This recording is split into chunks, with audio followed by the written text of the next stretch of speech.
Kozhikode ICU പീഡനക്കേസിൽ doctor പ്രീതിക്കെതിരെ അതിജീവിതം നൽകിയ പരാതിയിൽ പുനരന്വേഷണം തുടങ്ങി. അതിജീവിതയിൽ നിന്ന് അന്വേഷണ സംഘം മൊഴിയെടുത്തു. പുനരന്വേഷണത്തിൽ തൃപ്തിയാണെന്ന് അതിജീവിത പറഞ്ഞു. അന്വേഷണ ചുമതലയുള്ള anti narcotic cell ACP TP ജേക്കബിന് മുമ്പാകെയാണ് അതിജീവിത മൊഴി നൽകിയത്.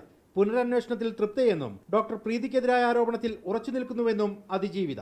എൻ്റെ പരാതിയിലുള്ള എല്ലാ കാര്യങ്ങളും അന്വേഷിക്കാമെന്ന് അവർ പറഞ്ഞിട്ടുണ്ട്. മൊഴിയെടുത്തു.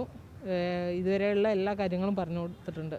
പ്രീതിൻ്റെ അടുത്ത് വന്ന വീഴ്ചകളും പ്രീതി ടെസ്റ്റുകളൊക്കെ ചെയ്തിട്ടുണ്ടെന്ന് പറഞ്ഞിട്ട് തെളിവായിട്ട് എവിടെ എഴുതി വെച്ചിട്ടില്ലല്ലോ. കേസ് പോലും എഴുതി വെച്ചിട്ടില്ല. കേസിൽ ആദ്യം മൊഴി രേഖപ്പെടുത്തിയ ഡോക്ടർ പ്രീതി താൻ പറഞ്ഞ മുഴുവൻ കാര്യങ്ങളും രേഖപ്പെടുത്തിയില്ല എന്നായിരുന്നു അതിജീവിതയുടെ പരാതി. മെഡിക്കൽ കോളേജ് ACP നടത്തിയ അന്വേഷണത്തിൽ പ്രതികളെ സംരക്ഷിക്കുന്ന നിലപാട് സ്വീകരിച്ചുവെന്ന് ആരോപിച്ചാണ് അതിജീവിത പുനരന്വേഷണം ആവശ്യപ്പെട്ടത്. ഉത്തരമേഖല IG K സേതുരാമന് സമർപ്പിച്ച പരാതിയിലാണ് പുനരന്വേഷണത്തിന് ഉത്തരവായത്. കേസിൽ ഡോക്ടറുടേതുൾപ്പെടെ മൊഴി അന്വേഷണ സംഘം വീണ്ടും ശേഖരിക്കും. മുഖ്യമന്ത്രിയുടെ ഓഫീസ് ഇടപെട്ട കേസിൽ അന്വേഷണം വേഗത്തിൽ പൂർത്തിയാക്കാനാണ് നിർദ്ദേശം. റിപ്പോർട്ടർ, കോഴിക്കോട്.